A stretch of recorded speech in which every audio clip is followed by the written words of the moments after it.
Now it's up to all of us to make sure that they do it.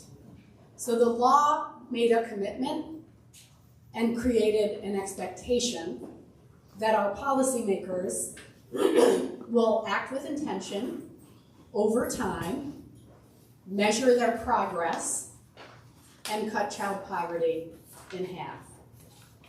If we're not paying attention to that, then it won't happen. So that's why we've initiated a series of panel conversations. We're also working with partners in communities across the state to host town halls and community conversations to make sure that A, people understand that our leaders have made this commitment, and B, that it's going to take all of us to make sure that it happens. And we think it's important for all of us to understand that child poverty affects everything. So the data tell us that nearly 20% of our children in New York State live in poverty. We're way behind. We're not excelling, as New York likes to think of itself compared to other states. And the data also tell us that children who experience poverty or near poverty tend to have poor educational outcomes, health challenges that can last a lifetime, and other challenges. The data also tell us that this is a public policy choice. The data are very clear that decisions that our policymakers make and investments that they make can have a difference. One very clear recent example is the expansion of the federal child tax credit that boosted the amount available to families and made sure that even very low-income families could access the credit, and it cut child poverty nearly in half nationwide. Public policy works. So we are super excited today to have a conversation with some fantastic panelists and a professional moderator in the person of David Lombardo. I was looking around for it. Nice to see you. Here's the mic. Okay, so first rule as a good moderator is to try to do as little talking as possible, and that's what my plan here is for the rest of the day. Can everyone hear me right now in the back? Yes? Excellent. Cool. So we're going to start by letting the guests introduce themselves and briefly explain their connections to child poverty reduction work, and we're just going to do this right across, and we'll start with you, Patty, and just give that button a quick push. Okay, I'm supposed to be last. Okay, great. Hi, he said he's the expert, so we'll see. I never claimed expert. Okay. So hi, I know some of you. Thanks for coming. I'm Patty Purcell, and I work at the New York State Council on Children and Families, where I represent Head Start at the state level and do a lot of work around policy for early childhood. I lead the early childhood team there. And I thought you might ask, like, what brought you to this work? Because maybe I was on a sheet. But when I was a young child growing up in New York City, my father was on a lot of boards, and one of the boards he was on was Homes for the Homeless. And he would get things in the mail from them, and one of the things was a t-shirt. And he said, oh, you can have the t-shirt. And I said, okay. So I was 7 or 8 or 9 years old, and the t-shirt had a picture of children sitting on a curb, like in the gutter, and it said the average age of homelessness is 7. And I was like, I don't understand this shirt. And he said, well, this is what I do at Homes for the Homeless. We help families to find permanent housing. And I said, but children can't be homeless. And it's like, yes, they can. And so, you know, mind blown. You don't see it every day, but it's the average age. And I don't think it's changed much in the last 40 years. So it's something like Kate was saying, we can't just like wait for somebody else to do it. So we're trying to do it. And I'm just supposed to introduce myself. Yep, and my hand off to Allison. Tell us where you're from and your connection to child poverty. You repeated the question. Okay. Good morning, everyone. My name is Allison Lake. I'm the Executive Director of Westchester Children's Association. Our offices are in White Plains, but we advocate at the county, state, and sometimes even at the federal level. Been with my organization for a very long time. We are a multi-issue children's advocacy organization. We work on issues, policy, budgets, programs that impact really children, youth, and young adults from 0 to 25 years of age. So I feel that I'm coming into the poverty kind of discussion from a variety of angles. And in some of the pre-conversations this morning with people, we just said how it all so related, whether you're talking to a young person in the youth justice space or around, mental health support for young people or early childhood and home visiting. All of these families are impacted. And so I think for me, what sort of stands out with the work coming from a county as diverse as Westchester County, where we have everything from Chappaqua, where the Clintons live, to Yonkers, New York, and everything in between, that people often, as you said, sort of say, not here, this can't be happening here. And so really shining that spotlight and getting others to engage with us is really the passion that brings me to the work. So thank you. Andre? Thank you. Good morning, everybody, and it's an honor to be with you all to be a part of this important discussion. My name is Andre Eaton. I'm the New York State Director for ParentChild Plus. It is a national and international organization. We are in 16 states and 6 countries nationally. I happen to oversee 26 program partners throughout New York State. Our mission is basically to provide equal opportunities from the start, because we know that the greater chances for success actually starts at your beginning. And also, personally, I see poverty as trauma. And I'll get more into that discussion a little bit later as we go forward. But we come to this space because we work predominantly with low-income families, both in this state and also nationally and also internationally, to make sure that children have the opportunities to succeed, primarily by a methodology of home visiting too as well, where we actually go into the homes of families and work with parents who have children, primarily the ages from 16 months up to age 4, or right before they go to 3K or into Head Start and kindergarten as well. And also because of my own personal story too as well. Growing up in poverty, raised by a single mom too as well, I bring my own story to this work, and so it's very important to me because we know that if you have a caring adult or a parent that's involved, the greater the chances of success. But I do believe, as SCA believes, we can end poverty as well overall. And Stevie. Hi, everybody. So glad to be here today. My name is Stevie Vargas, pronoun she, her, ella. I bring my personal connection to child poverty, similar to Andre. I'm the daughter of a teen parent, grew up in poverty, although as a child I didn't realize that what we were experiencing was poverty because we didn't have that language. But I remember the stress of it and the mental health impact of it. So I'm happy to be here to relay my personal experience, also sitting here as a parent today. I adopted my 6-year-old nephew and the intricacies that come with that, and how expensive children are. And a lot of us are one missed paycheck away from being in poverty ourselves. And the stress that also comes with that.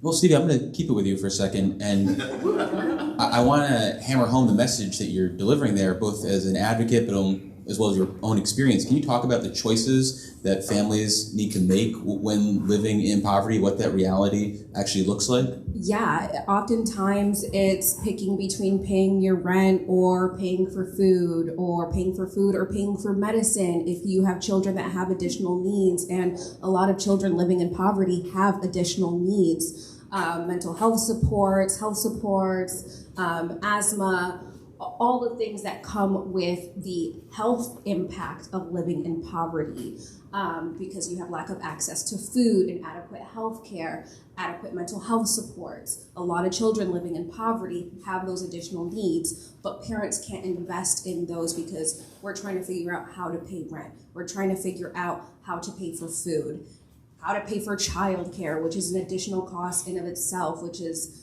could be equivalent to some people's mortgage payments if you own a home, or more than your rent. So it's a lot of picking and choosing, and people will equate that to, oh, you don't have financial literacy, which is not the case. I think people who live in poverty know the value of a dollar really well. We can make it stretch. We can feed a family of 4 with $20. We know how to manage money. It's just that we don't have enough of it, and we end up having to pick and choose. which weighs heavy.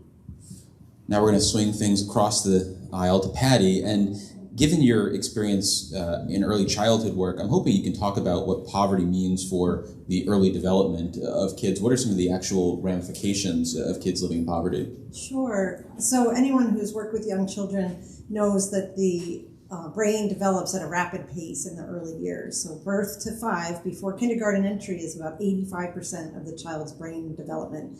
And so by having stress in their lives, like Andre was talking about, and Stevie, those things can, negatively impact the synapses in the brain. So when people say like, oh, early childhood is not, rocket science or brain chemistry, it actually is, right? Like it really is the time, it's the sensitive time in a child's life where, as you guys were saying, like if there is an adult in the family or an adult in the community that can help to support the child to have consistency. So the short answer is, poverty can impact every element of development: health, nutrition, attachment, cognitive development, but also to know that there's the resiliency factors that are there. And so we, the group here, everybody who cares, and all of the families involved are already making strides to be the protective factors for their child. So it isn't just, oh well, right? It's like this is something that we need to notice, take note of, and then do something about. And programs like Head Start and other comprehensive 2-gen approaches really empower the families and help to see them as their child's most important adult and give them the strength to do what they need and to get the resources that they need, whether it's housing or mental health or supporting other mental health and other related issues. Well, Allison, in your introduction, you talked about the broad purview of your work and how you're getting into the poverty space now. So I'm curious, when you think about Patty's response in terms of the ramifications of poverty on kids, what do you think about in terms of the broad spectrum of ramifications, and maybe not just for kids, but as they grow up and are teenagers and young adults, how can we see that long lifespan of poverty live on, I guess? Yeah, and I guess maybe I'll just use the example of children that grow up in homelessness or unstably housed, and as Patty referenced, we know the cognitive development can be impacted, their schooling, their education, and these again are sort of lifelong journeys that a young person can start out on. So a young person that is in a family, as I said, that is perhaps unstably housed, that's moving school districts, that's having trouble in school, that gets suspended, and then that trajectory starts right into, for example, the youth justice realm. I mentioned that WCA is awfully involved with. And so that's why, as Andre said too, that to start from the beginning, if we can get families off to a stable beginning, we know the lifelong impacts for children kind of going forward. I think in terms of following up on something that Stevie said also, that what economic hardships, the stress, the social and emotional weighing on parents that this has and impacts their children as well. We know coming out of the pandemic, everyone is talking about, the mental health of our young people and their parents or guardians as well, and how that too is now an additional layer. So I feel like there's these layers that impact children and their families that are involved in poverty when they're dealing with, struggles. We all have struggles at a level, but when you're making those decisions between rent or asthma medicine, that's real. That's a whole nother level that they're impacted by. So Andre, can you talk a little bit about sort of the recurring institutional setups that almost promote failure? They almost have a gravitational pull that keep people in poverty, and the barriers that might be popping up that keep people from getting past these challenges or getting the help that they need. Absolutely, David. And I started off by saying that poverty is trauma. And so as trauma, we recognize that as what we call ACEs, so adverse childhood experiences, very early on. Poverty is one aspect of it, but I have to talk about the elephant in the room, and that's institutional racism, because I think hand in hand, poverty and institutional racism goes together, which stops people from getting access to good health care, housing, food, clothing, shelter across our state. We know that there's an inequity of resources across the board throughout the state. And so what we need to do is try to make sure that those resources are given. And the pandemic actually showed that too as well, who received the resources, who did not get the resources in certain counties across our state and also across this nation. But we recognize too that poverty also impacts, as already been stated, and some of these themes are going to be restated over and over again. It impacts health. But we know that children born to families experiencing poverty are more likely to be born premature. The infant mortality rate for Black and brown families is much higher than any other race. Children who experience poverty are more likely to develop asthma and other types of sicknesses, as Kate alluded to earlier on in our introduction. Well, we've just heard that it also impacts learning and academic achievement. When you start in poverty, the graduation rates for those who are in chronic poverty, the dropout rate is much higher than those of the more affluent peers, and so forth. To the childhood development, the social emotional development of the child is also impacted because of the stresses that are also in the home. And as Patty alluded to, it starts early on. It starts at the moment of conception. We recognize from the study that 700 to 100 neural connections are made from the brain each second. And if you have a bad connection, that leads to bad ACEs, which goes not only impacts the child, but follows them all the way to adulthood, which leads to incarceration rate, higher incarceration rates, which leads to drug and alcohol abuse. So all of the social issues that we are well aware of, that's what poverty does. And we're trying to change that by making sure that we have, we coach parents on giving them the skills and abilities that they need, as was stated, the two-generation approach to work with their children very early on, or a caring adult. And when I talk about parents, I'm not just talking about the mother, I'm talking about the father, foster care parents, grandparents, all those that will have an impact in looking at the child holistically as that child develops, and then the continuum of services. So when they leave ParentChild Plus, what's the next step? What's the next stage that they can go to so that what we have begun to do on a positive note will continue as well. Andre, I want to stay with something you mentioned about the racism. Mm-hmm. Do you feel like there's enough representation in the nonprofits trying to do this work? We've got a diverse panel here, but when you think about the groups that are trying to help people lift people out of poverty, do enough of them look like the people they're trying to serve? And if not, is that a problem? It absolutely is a problem. And I think that we need to become more culturally aware. I'm excited about this day and age where many of the not-for-profits and even the state organizations are now implementing DEI, or diversity, equity, and inclusion officers inside the offices too as well. But we have to move away just from statements and move it into practice. And so we need to work on cultural awareness. We need to work on training around racial equity too as well. I sit with Patty on the Early Childhood Advisory Council, and I'm a co-chair for the Racial Equity Committee, which is pushing for a racial equity, diversity, DEI training that would be statewide for all state employees currently, and all those that would partner with states, so that we are more culturally aware. Why is it still at this particular junction in 2023 that we still are having these particular issues that are continuing to be ongoing at this point in stage? As Kate mentioned too, it's a policy decision. It is a decision that's being made for some reason, and I think that still relates to institutional racism overall as well. So we're trying to do all the work that we possibly can to change the landscape of our state, and hopefully New York will be at the forefront of also working with the rest of the nation as well. So on the Capitol Pressroom, my day job, one of the guests that we had on while he was still in Albany was Daniel Tietz, the now former commissioner of OTDA, who also served as the co-chair of the Child Poverty Reduction Advisory Council, I believe. I always want to call it a task force. And he would always talk about, well, I can't name the policies for you, David, that we want to implement or we need to implement, because first we need to study the issues. We got to really test this stuff, come up with hypotheses, and see what actually works. And I want to run that first premise by this panel, just I guess as a hand situation.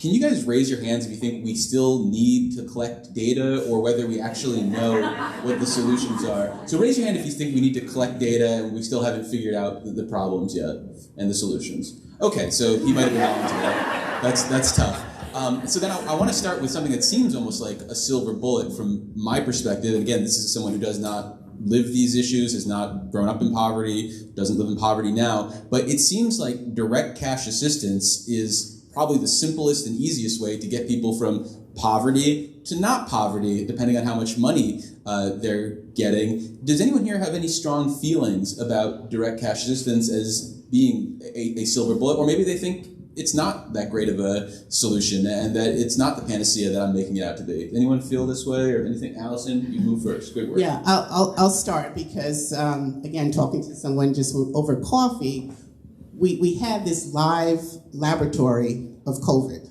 and the pandemic and families receiving cash assistance. And as Kate said in the introductory, it worked. It lifted families out of poverty. So this idea that we have to, study and research, it is kind of off-putting. I am part of that Child Poverty Reduction Advisory Council. You guys get to the bottom of it. So, we are pushing to say that, we can move. Yes, I mean, there's certainly something to be said about more in-depth research, and I think particularly how several remedies kind of impact and work together. That I think is of interest, and I know that is part of the research that the Advisory Council is asking for, because you also want to know that, well, by giving families assistance, they're not then, making just enough money to then lose their housing subsidy or just enough money to lose the child care. And so that interplay, I think, is important, and that some of the research should be done. But again, the pandemic did show us that it worked. And as these things are now dropping off, well, guess what?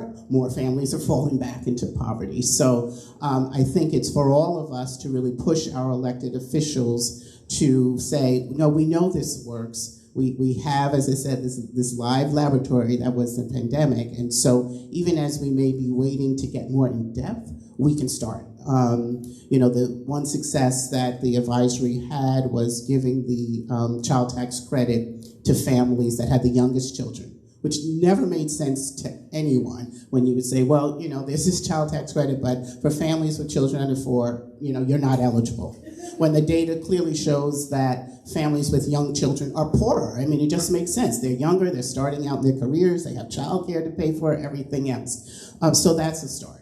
Then the other one that makes us, scratch our head is, well, you're so poor that you're not paying, taxes, so you don't get this. It's like, those in the deepest of poverty we would keep from this kind of tax credit. So I think we know the work that we have to do, we know it works, and it's just for all of us to continue to advocate. Stevie raised her hand first. Sorry, Andre. Quickest to the draw. I 100% believe that we need to give money to parents.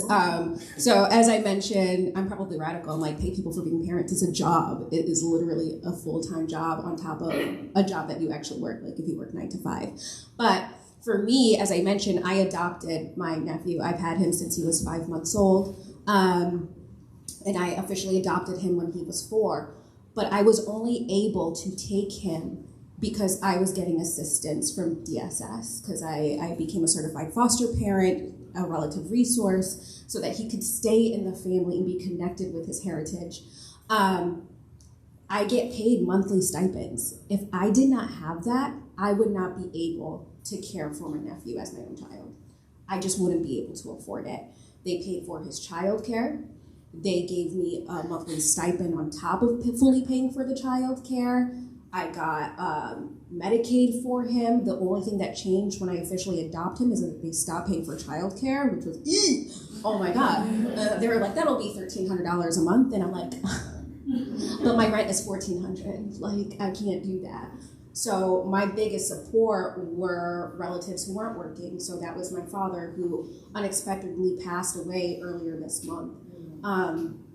And poverty is generational. Like, my father grew up in poverty. My grandmother grew up in poverty, coming here from Puerto Rico with 6 children, Rochester, New York, all of them having additional needs. My father dropped out of school in the 6th grade, undiagnosed dyslexia, didn't find out till he was an adult. All the mental health impacts of that led to him using as a form of coping, and he died at 54. He was very, very young. And all his life, he dealt with the stress of poverty up until the very end. This last year was probably the happiest he's been, because I was able to help him finally get his SSI, which he was fighting for about 4 years. Him being able to pay his own bills this last year, have his own place, his mental health, it was like a different person, like a different, happier dad that I've never seen before. And that was directly related to him having money in his pocket so that he could provide for himself, because that is a huge boost in confidence and mental health, to be able to provide for yourself and your family. And when you can't, the stress of that has a ripple effect from your children to your grandchildren. Andre, you want to add something? Yeah, I just want to add too, I think along with giving more cash to individuals is also making sure that we have a livable wage and building the workforce overall. The stigma of folks in poverty, they don't want to work, they don't want to do those things, is not really the case.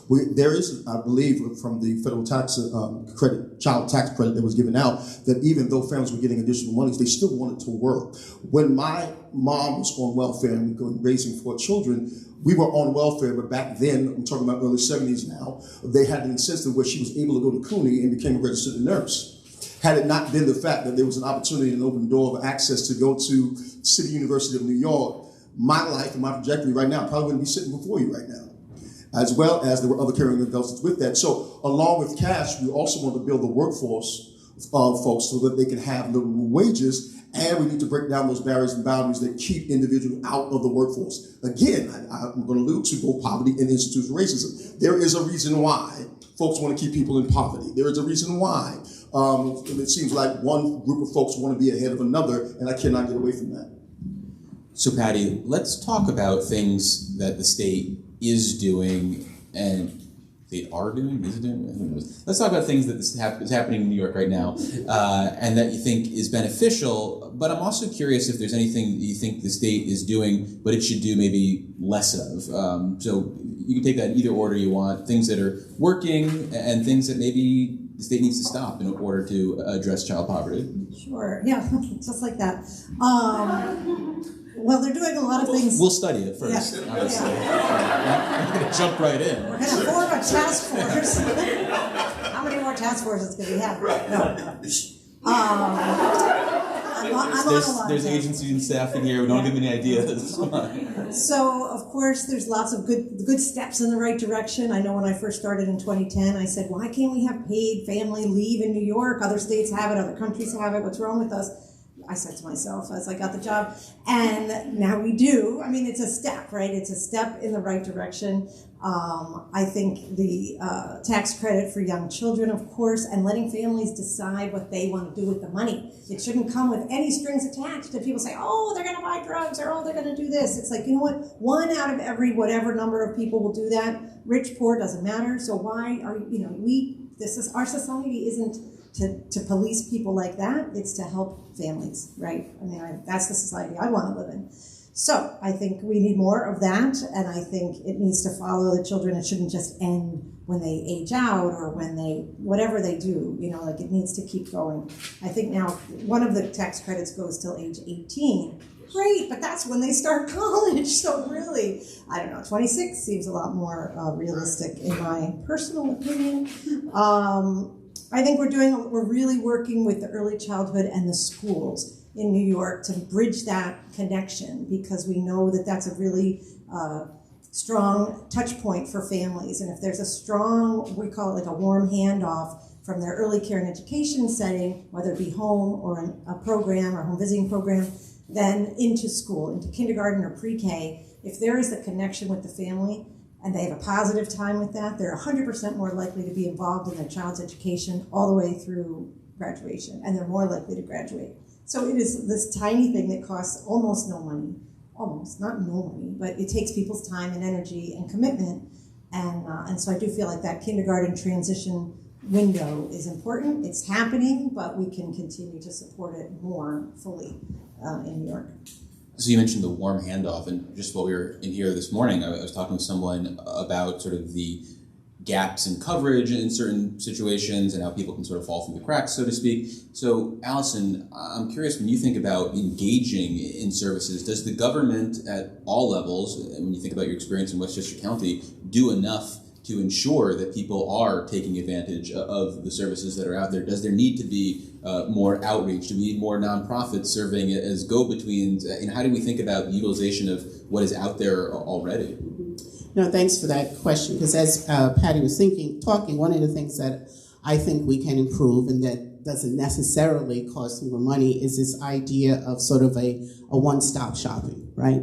So a family that comes into DSS looking for housing or childcare, why isn't there an intake at that moment that says, okay, so, there's a housing subsidy, there's a child care subsidy, there's a digital access a subsidy or program that you may qualify, so we don't have this snap, that we don't have families jumping through these hoops over and over again. It's improved over the years. I was talking with Andre, I think we first met many years ago when New York had expanded CHIP and child Medicaid, and this idea of facilitating enrollment, and that, if a family qualified for free or reduced lunch, that the child would automatically, be enrolled into Medicaid and things like that. I think the government can do so much better at all of those levels of really fixing sort of these administrative barriers that exist out there for families and having them, as I said, to apply over and over again. I know that's one of the things that the council is looking at, and I think it would make a tremendous difference for families so that they can, as I said, you sit down once and you're told what you're eligible for. There's things like that. I would just say in Westchester, having conversations with our Department of Social Services around housing and connecting it to child care subsidies, but there's much more we can do. Andre, you've got a statewide footprint going from New York City all the way to Buffalo. Do you find that people are proactively coming into your doors and looking to engage, or do you have to do outreach, and what is that like? David, it's both, actually, and I'm glad for the question, too, as well. We can no longer work in isolation. You can't work in your silos and expect to end poverty. That's not going to work. So we work with several initiatives. We work with several initiatives here in the Capital Region. In the city, we work with a city council-funded initiative called Cities First Readers, for example, that brings in the public libraries, programs like Reach Out and Read, Jumpstart. Every public library system is there, and it's in the 5 boroughs of New York. It's part of the continuum. Anybody can build a coalition, anybody can build an initiative, but do you have a real true continuum that will go from 0 to 8, where you have that right handoff? Second, the programs that you work with also have to be trusted. They have to be trustworthy, that when you are engaging with families, because the families trust us when we initially work with them. And so we're finding that there are several initiatives, not only on the public side, but also on the private side. For example, the Pinkerton Foundation in the city, they fund another initiative for reading and literacy called From South Jamaica Reads. They got East Harlem Reads now, and so forth. But it's bringing, again, organizations together who have the same mission, who have the desire to work together to make an imprint on literacy that will lead to future success. So yes, we are ready. We want to engage with multiple people in the home visiting network too as well. We're through SCAA, through the Education Trust of New York, through Raising New York too as well. We work with various home visiting partners like Nurse Family Partnership, Healthy Families, and we refer in and out of each other. We're working with the CCR&Rs as well to talk about our model, our home-based childcare model overall. So any way that we can be effective, any group that really wants to have a desire to really work with families, we're willing to do. Stevie, your experience trying to access services or hearing from other parents about accessing services, does it seem like people are meeting with people, helping them bridge these gaps, or are they running into brick walls? What's it like for people? It's extremely hard for people. Have you ever heard of the saying, it's expensive being poor? Because it actually is. We have a higher economic burden. We have to pay higher interest rate. We have to pay more upfront to prove that we are responsible. It's like we're punished for being poor. And me working in the community as well, working more so on social justice issues, a lot of the people who come in to see what we're about and what we're doing, they're like, well, do you know how I can access this resource, that resource? And even though we don't work in direct service, because of the work that we do in the community, we know who to go to. So we're oftentimes bridging that gap. But even when we bridge that gap and we point them in the right direction, a lot of these people are still not getting answers, or they're getting passed around from institution to institution or entity to entity, or, oh, we don't have information right now on how to access that. We'll get it later. I really need the government to, one, make the process simpler, first and foremost. I don't know if anybody here has ever gone into like a welfare building, but it's the most depressing place you'll ever be in your life. Going in there, just seeing the need and the devastation, people sitting on the ground with their children waiting to get support, and just being met with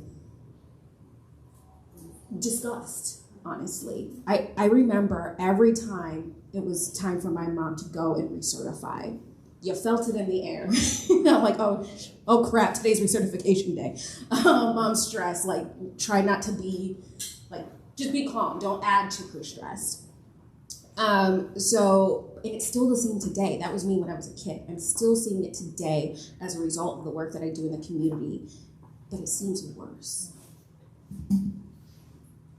So if anyone follows state government, they've probably heard about the budget director putting out a letter to state agencies recently, telling them all, hold the line, the budget forecast looks pretty rough, those C's, it's gonna be tough sailing. So Patty, when you think about that funding issue, what are the ramifications if for some reason we lived in a made-up world and the budget was actually flat next year? What are the ramifications of something like that for combating child poverty, or just the ramifications on early child development? And would it be good? Challenging. Challenging. But, I do think we're working on things like braiding and blending of funds so that we're not all our eggs in one basket. And so in the community, I know Head Start and the home visiting programs and other programs work really hard with their community partners. So even if you lose funding from, let's say, your governmental funding stream, you still have 3 private things, or you have something local that is paying. The county might be doing something that the state's not doing. So it isn't like an excuse, it's a necessity. It used to be in Head Start, you had your Head Start funds, it came from the federal government, and that was basically all you needed. You got your CACFP, which pays for food, and you could carry on. But then inflation went up and the funding did not. So transportation was cut, and this was cut, and so even the Head Starts had to partner with pre-K. They had to partner with parent pay, full pay kids, and do things to expand the program so that they could stay afloat. So my message as the Head Start Collaboration Director in New York really is no one can do it alone, even in good times. Even when the money's coming with COVID and this is happening, we were all still calling each other and relying on each other for different things. So don't put all your eggs in one basket, because we don't know what the future holds. And there's a October 1 looming something. Could be a great day, could be a terrible day, could be a non-starter, we don't know. But you wouldn't want all your eggs in the federal basket right that day. So it's almost like playing the stock market, right? Like diversify your portfolio in public policy, in serving your communities, so that you can stay afloat no matter where the tides go. Allison, as someone on the Child Poverty Reduction Advisory Council, how are you approaching this upcoming budget in terms of the work on the council? Do you think there's a real opportunity for the council to be a loud vocal voice in this process? Do you feel like you are more successful if you work behind the scenes and don't necessarily put that overt pressure on the governor? How do you think about the work of the council now? So as an advocate, I would say all of the above, right? We have our kind of behind the scenes work that we do. We have to keep, I think, the public pressure on our elected officials to move forward what we think are those priorities. So I would say, as I said, there are multiple things that we can do that would impact child poverty. The council's been looking at some that are more short-term and those that are long-term. I mentioned some of the administrative fixtures, right? That would make it easier for people to access services. That's something that could be done, if we really are in a difficult sort of budget year. And then showing those things that we know have the largest impact on the largest group of people, right? To start with those as well, coming back to the child tax credit for those that are really in deep poverty, I think is something that's going to remain a priority for us this year. So I think that the council, we need to be better, I think, at using the pressure that we have on the administration, on our elected officials, We're spread out throughout the state, so not always easy to get people in a room. Kate and I were talking, we got to get a meeting next week. Who can we do? Because it's just ongoing as the landscape kind of changes around you, and you may have to sort of change tactics. But I think everyone that is part of that council is passionate about the work, is committed to the work, and will push as hard as we can, regardless of what the budget cycle may be. Do you anticipate having some sort of recommendations out before the governor's budget proposal? That's a good call. Recommendations. I think we will have our kind of what we would like to see as the priorities. There is this sort of give and take and the timing of it.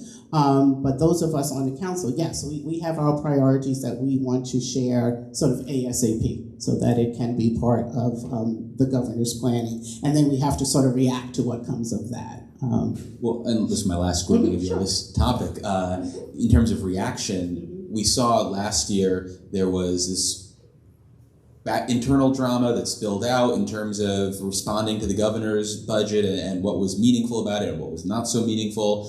What do you think is the timeline that the council should be shooting for in this upcoming budget cycle in terms of evaluating the governor's budget proposal so that legislators and the media and the public has that document in a meaningful time?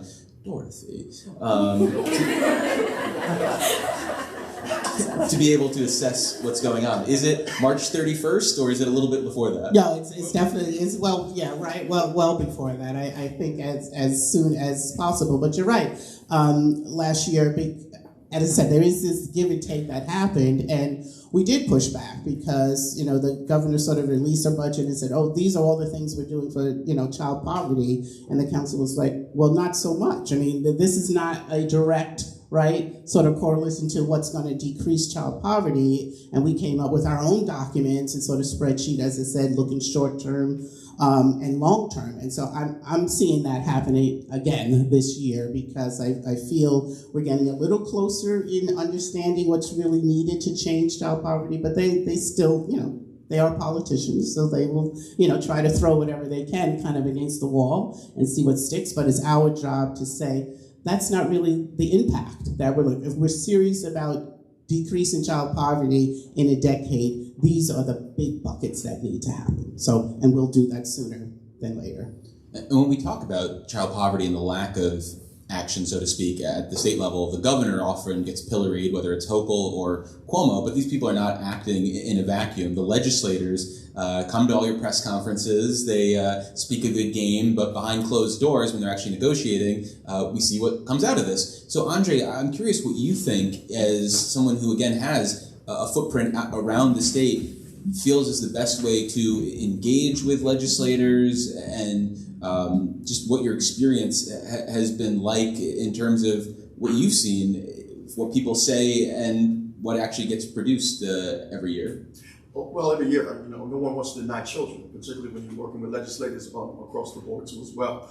I have what we call a two-pronged approach. One is that you have to meet with folks individually, talk to their staffers if you can, because they are concerned about this specific district initially. And then we go in as a coalition, and we've done that over several years, working with the home visiting coalitions too as well, where we've gone in this group and saying, this is why home visiting dollars are needed, this is why child tax credit dollars are needed, this is why these particular dollars are needed as a coalition. But again, everyone in this room can advocate and be a part of those particular initiatives too as well. So we go in initially, looking for funds individually for certain districts, and we bring in those program partners that we work with. As I alluded to earlier, we work with 26 different program partners. What has been their impact on their particular district as it relates to early childhood development, social emotional development overall? We bring our partners in along with us. We bring advocates, parents along in there with us. Let's not forget parent voice too as well. It's not just my voice or your voice.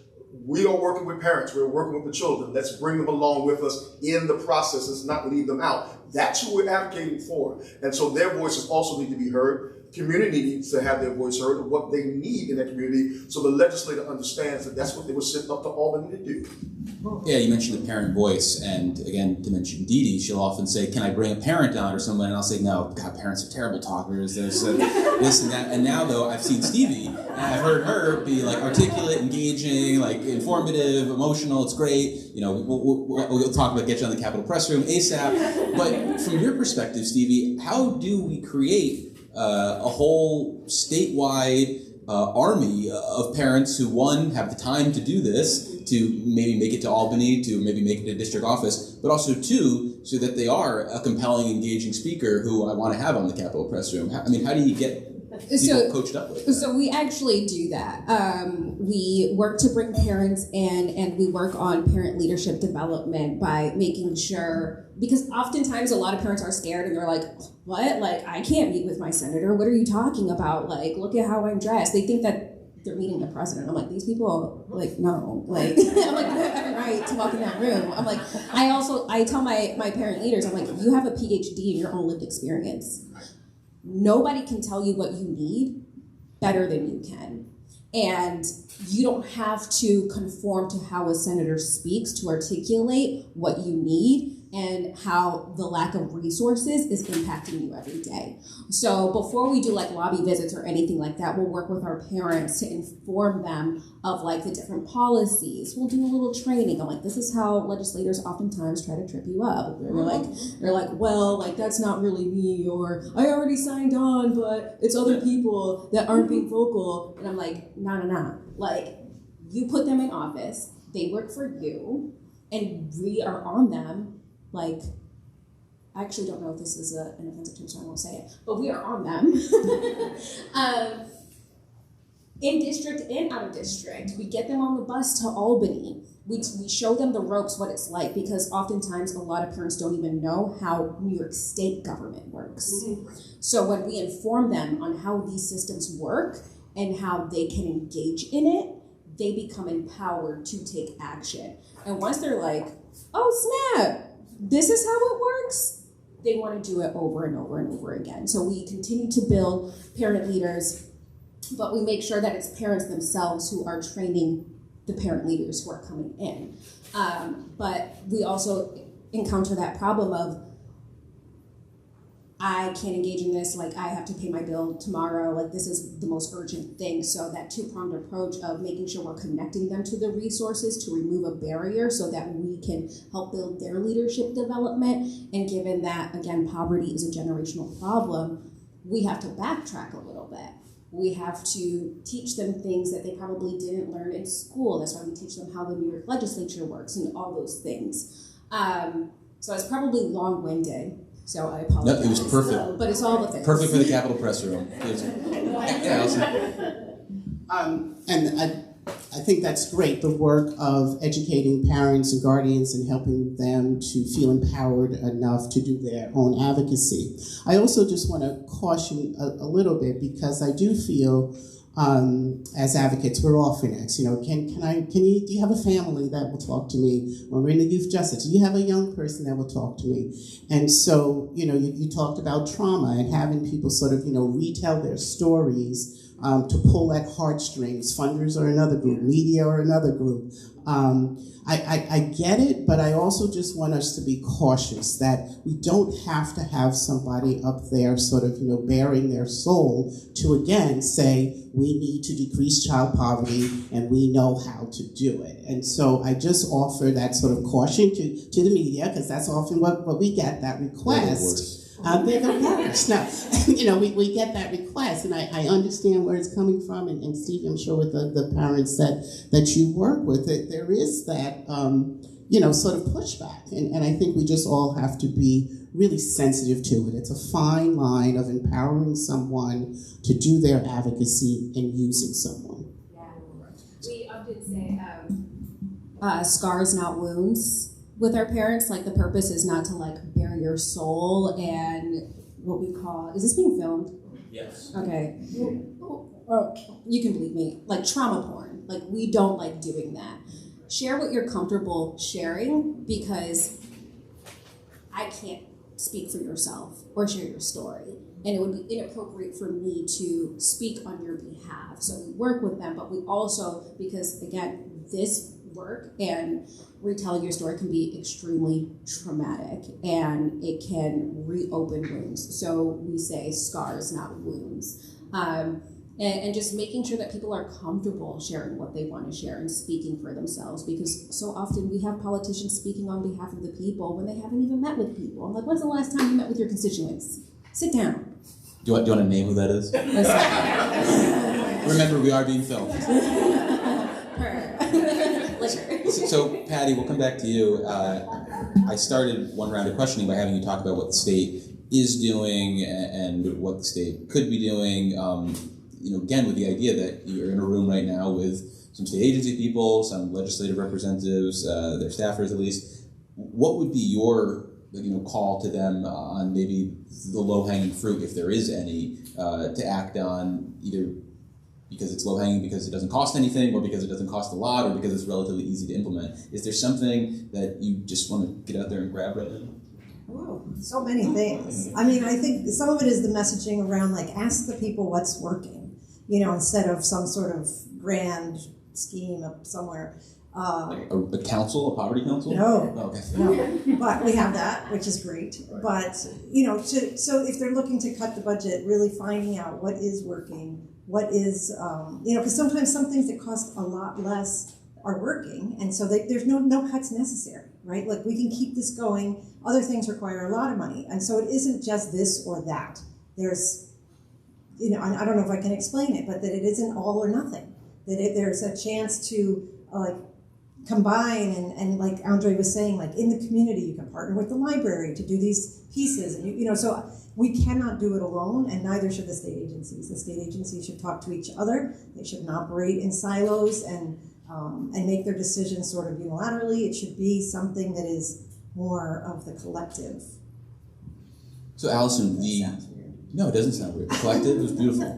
The council has this 10-year time horizon it's working on, but when we've talked with Daniel Tietz in the past, he talked about how you can put a tax credit in and it changes something overnight. Kate talked about the experience during the pandemic. So are there things that need to be done that are about building up some sort of stronger floor, as opposed to those things that have an impact overnight, like a tax credit? Are there things that you're thinking about that need to be done that do actually take a 10-year time horizon for reducing poverty by 50% over 10 years? So if I'm understanding the question, sort of what I've been talking about, those that are sort of the short-term impact, like the child tax credit, getting those that are at the lowest level of poverty, right, to be able to access that. That's sort of a short-term that would have a tremendous impact very quickly, and that we know works because we had this live laboratory. Things like sort of universal school lunch is another that was available during the pandemic, and it did help families. The idea of continuous Medicaid for 0 to 6, again, these are policies that I think will have more immediate impact on really reducing the child poverty, as opposed to some, again, if I'm understanding your question, I think around the housing. Well, so the seeds that need to be planted now to have a benefit 10 years from now. What are those seeds that need to be planted? I think things like, continuous Medicaid, universal, school lunch, the child tax credit. I think now is the time to do those things. Again, we've seen that they work while we are struggling and working with the more complicated things around housing, for example, and subsidies, or housing vouchers, or rental assistance, or right to counsel, like all of those that are longer term. I think we want to still work at, but there are some lower hanging fruit, and I think those were just off the top of my head, sort of 3 that I think we should push for now. If I can just add to this too, I just want to broaden it a little bit too as well. If we can get legislators to stop thinking of the budget as a one-year plan, because the budget is policy. That's the requirements of everything that's coming down. What we've had a hard time doing is letting our legislators know that although you're making a plan for 1 year, if you don't do something now, the implication is going to be so much greater in the future, over the next 5 to 10 years as well. So we're trying to get legislators to think about the budget in more of a 10-year plan versus this 1 year. We did the budget's finalized, let's move forward with that. Every decision that we make has an impact, is going to have an impact on children, good or bad. And that's what I want to add to the conversation as well. So we're about to run out of time. Does anybody on the panel have one last talking point that they were really prepared that I didn't get to them? Anything that they want to respond to? Any gripes? Do they want to just do a standing applause for me and my moderating skills? We can do that later. But Stevie, you looked like you were going for a microphone there. I would say another thing that we need to invest in is universal childcare. We see how important childcare, especially during the pandemic, is for families. Like, childcare centers and home-based providers needed to stay open in order to keep the economy running. And we really saw how predominantly it's Black and brown families who are keeping our economy afloat. So we need to invest in families, and we need to invest in universal childcare so that parents who have to stay home because they can't afford childcare can get back into the workforce. Because again, like Andre was saying, people want to work.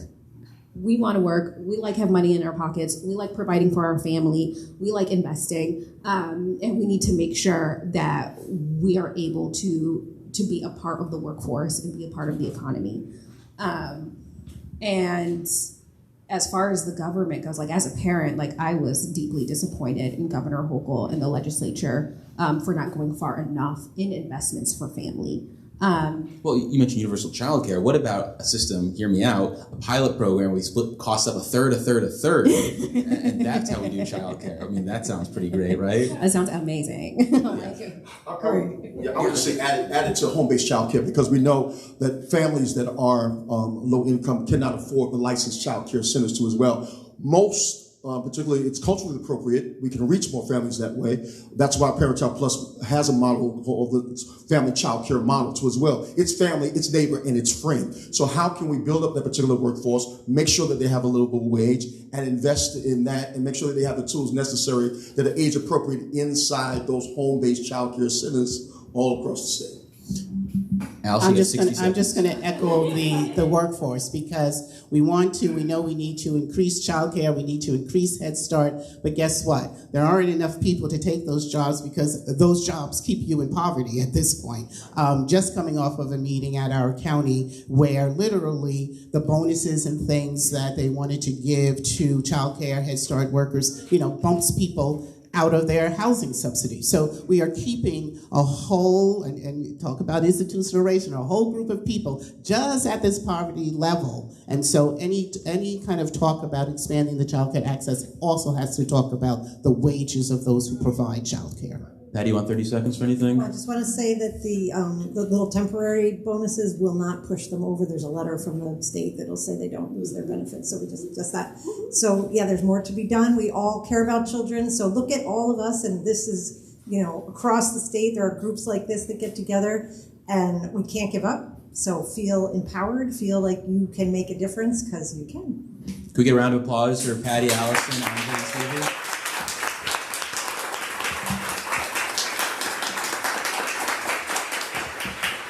Thank you to our fantastic panelists and our awesome moderator.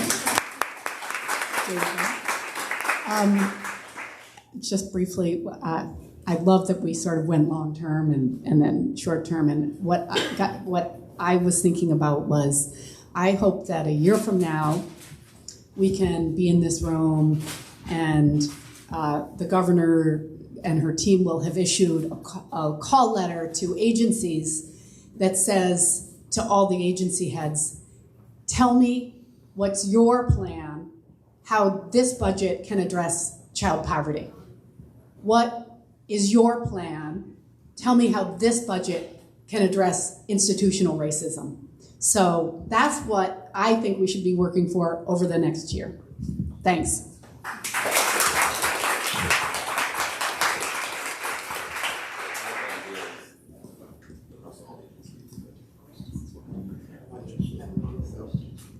Nope.